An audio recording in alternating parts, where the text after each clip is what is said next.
Hello student, ये video मैं उन स्टूडेंट्स के लिए बना रहा हूँ जो आने वाले टाइम में डॉक्टर बनने वाले हैं और साथ ही साथ अभी आप लोगों ने 12th का एग्जाम दिया है और नीट का एग्जाम भी आपने दिया होगा। बहुत अच्छा स्कोर आया है आपका और अगर स्कोर अच्छा आया है तो आप एमबीबीएस के लिए भी जा सकते हैं और वेटनरी के लिए भी जा सकते हैं। दो ऑप्शंस अवेलेबल है आपके पास में।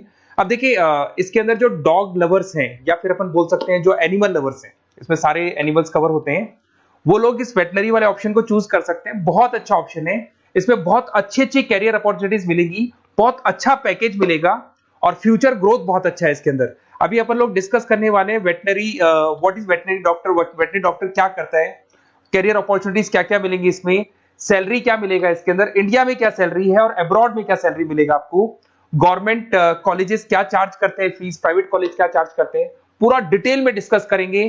कहां एडमिशन लेना चाहिए, कितनी फीस पे लेना चाहिए, स्कॉलरशिप कितना मिलेगा, कम से कम बजट में कौन सा कॉलेज मिलेगा, इसको अपन बिल्कुल डिटेल में डिस्कस करने वाले हैं। चलो शुरू करते हैं। अब देखिए, एक वेटनरी डॉक्टर करता क्या, what the veterinary doctor will do. तो वेटनरी डॉक्टर बहुत सारे काम करता है। डायग्नोस्टिक का काम है, उसका ट्रीटमेंट का काम है, सर्जरी का काम है, प्रिवेंशन क्योर का काम है, इमरजेंसी केयर के लिए आपका जो एनिमल वेलफेयर हो गया, क्लाइंट एजुकेशन हो गया, ये सारे काम को करता है। जैसे अगर अपन डायग्नोस्टिक की बात करें तो एनिमल्स का एग्जामिनेशन करना है, उसका एक्सरे करना है, ब्लड टेस्ट करना है, उसमें वो काम करेगा। अगर मैं ट्रीटमेंट की बात करता हूँ तो यहाँ पे वो मेडिसिन वगैरह जो देगा वो देगा आपको, प्रोवाइड वैक्सीनेशन, वो बहुत इंपॉर्टेंट है क्योंकि वैक्सीनेशन वगैरह अपन देखते हैं डॉग्स वगैरह को रेगुलर बेसिस पे अपने को देना पड़ता है। सर्जरीज हो गई, जैसे रूटीन सर्जरीज, कॉम्प्लेक्स सर्जरीज, ये सारे काम वो करेगा। उसके बाद प्रिवेंटिंग क्योर, वैक्सीनेशन वगैरह हो गया। उसके बाद में इमरजेंसी केयर के लिए वो जो काम करेगा, जैसे इमरजेंसी केयर में किसी को किसी एनिमल को कोई प्रॉब्लम आ गया तो उसका लाइफ सेविंग कैसे करना है, इमरजेंसी में कैसे लेना है उसको। एनिमल वेलफेयर में, जैसे जो एनिमल वेलफेयर ऑर्गेनाइजेशन होती है उसमें वो काम करेगा। उसके बाद में क्लाइंट एजुकेशन हो गया, जो भी आपके क्लाइंट्स होंगे जो डॉग रखते हैं, जो भी पेट रखते हैं, उनको क्या खिलाना है, उनको कैसे रखना है, उसके ऊपर डिस्कशन करेगा सारा का सारा। अब देखिए, मेन चीज इसमें आती है कैरियर अपॉर्चुनिटीज। क्या कैरियर अपॉर्चुनिटीज होगी, आप डॉक्टर बन जाएंगे तो डॉक्टर बनने के बाद में आपकी जॉब कहां लगेगी या फिर अपना खुद का प्राइवेट बिजनेस खोलेंगे, कैसे करेंगे आप। इसमें सबसे बढ़िया ऑप्शन है प्राइवेट क्लिनिक्स। ये लोग अपना खुद का प्राइवेट क्लिनिक खोलते हैं, small animal, large animal, mix दोनों के लिए खोल सकते हैं। तो प्राइवेट क्लिनिक के अंदर बहुत अच्छी अर्निंग है। अपन उसका जो सैलरी पार्ट है वो भी डिस्कस करेंगे नीचे। उसके बाद में आपका एनिमल हॉस्पिटल्स हो गए, प्राइवेट और गवर्नमेंट दोनों हॉस्पिटल हैं जहां पे जॉब लग सकती है। रिसर्च इंस्टीट्यूट्स हो गए जहां पे आपका जॉब लग सकता है, जैसे फार्मास्यूटिकल कंपनी हो गया, गवर्नमेंट एजेंसीज हो गया, यहाँ पे जॉब लग सकता है। उसके बाद में गवर्नमेंट एजेंसीज में public health agencies, department of agriculture, यहाँ आपका जॉब लग सकता है। कुछ लोग बोलते हैं जू हो गया, वाइल्ड लाइफ सेंचुरी हो गई, वहां आपका जॉब लग सकता है। जू, एक्वेरियम, यहाँ पे लग सकता है, वाइल्ड लाइफ सेंचुरीज में लग सकता है। उसके अलावा फूड प्रोडक्शन इंडस्ट्रीज हो गई, जैसे लाइफ स्टॉक प्रोडक्शन हो गया, जैसे कोई मुर्गियों का बिजनेस करता है या मुर्गियों का फार्म है, वहां पे भी जॉब लग सकता है आपका। एनिमल वेलफेयर एडवाइस के लिए जॉब लग सकता है आपका।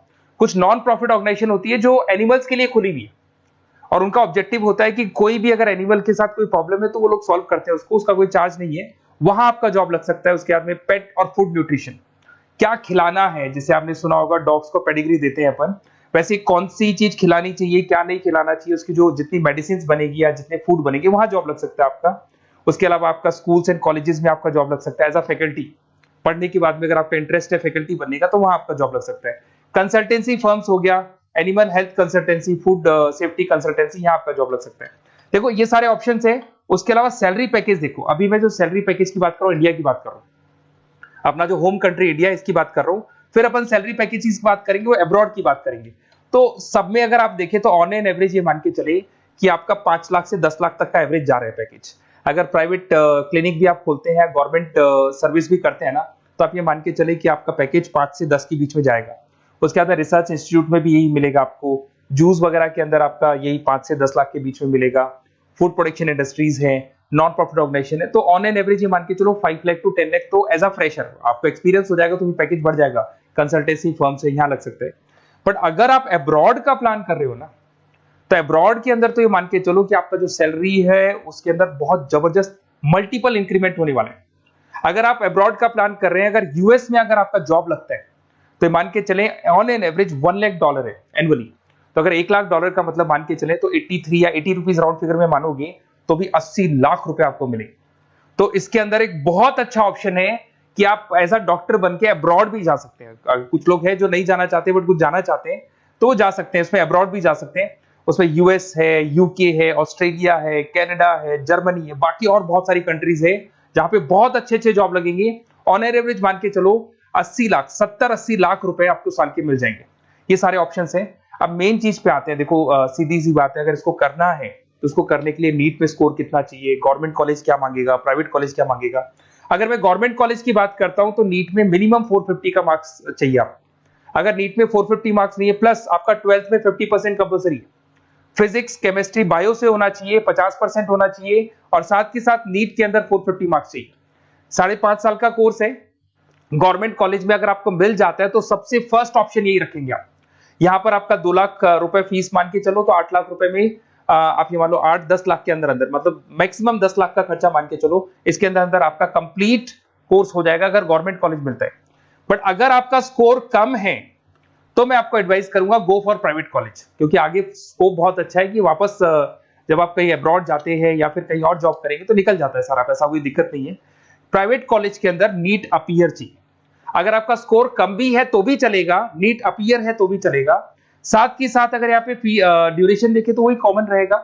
बट प्राइवेट कॉलेज में फीस बहुत हाई है। देखो आप 5.5 से लेके 7 लाख पर एनम मान के चलो तो पूरी फीस मान लो कम से कम 30-35 लाख के आसपास फीस बैठती है आपकी। अब इसमें हॉस्टल भी इंक्लूड नहीं है, हॉस्टल का अलग से चार्जेस लगने वाला है आपका। अब मैं जो आपको बताने वाला हूं उसको ध्यान से सुनना। प्राइवेट कॉलेज में बहुत सारे कॉलेजेस हैं जो लोग स्कॉलरशिप पे एडमिशन लेते हैं, बच्चों को पता ही नहीं उन कॉलेज के बारे में। वहां पर हॉस्टल भी इंक्लूड हो जाएगा, स्कॉलरशिप भी मिल जाएगा, और बहुत मिनिमम फीस में आपका एडमिशन हो जाएगा। इतना फीस आपका लगेगा ही नहीं, आप ये मान के चलो। तो उन सारे कॉलेजेस का अपन डिटेल में डिस्कस करेंगे। मेरा नंबर आप लोग के पास है, इस पे जैसे आप कॉल करेंगे तो या तो मैं रिसीव कर लूंगा, अगर मैं रिसीव नहीं करूं तो आप मेरे को मैसेज डाल के छोड़ना, मैं हाथों हाथ डिटेल, मेरे जो डिटेल काउंसलर्स हैं उनसे मैं बात करा दूंगा, वो आपको डिटेल में सारा डिस्कस करेंगे। Okay, best of luck. कोई प्रॉब्लम हो, ये नंबर है मेरा, इस पे कॉल कर सकते हैं। Okay, best of luck.